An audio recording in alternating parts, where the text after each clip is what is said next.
योगी आदित्यनाथचा नारा म्हणजे पराजयाची भीती भारतीय जनता पक्षाला आहे। ज्या ज्या वेळेस विकासाचे मुद्दे नसतात, ज्या ज्या वेळेस यांना मत मागायसाठी कुठलीही गोष्ट नसते आणि विरोधात वेव असते, त्यावेळेस हे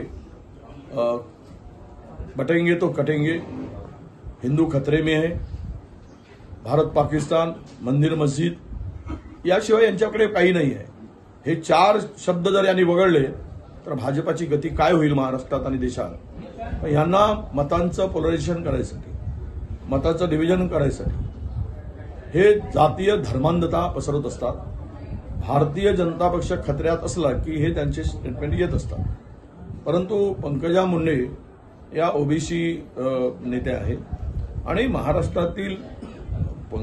महाराष्ट्रामध्ये पुरोगामी विचार हा खोलवर रुजलाय, फुले शाहू आंबेडकरांचा विचार, आणि म्हणून त्या विचाराला बाजूला सारून ना अजित पवाराला राजकारण करता येणार ना पंकजा मुंडेला।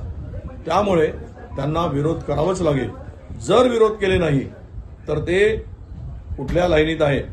खरं म्हणजे ही लढाई आम्ही लढतो आहोत, आम्ही विचारधारेची लढाई आहे। एक संघ परिवार, दुसरा संविधान परिवाराची।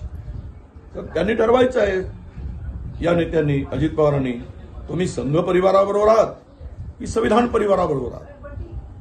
तुम्हाला संविधानावर विश्वास आहे की संघाच्या मनुस्मृतीवर विश्वास आहे? याचा निर्णय जनता घेईल।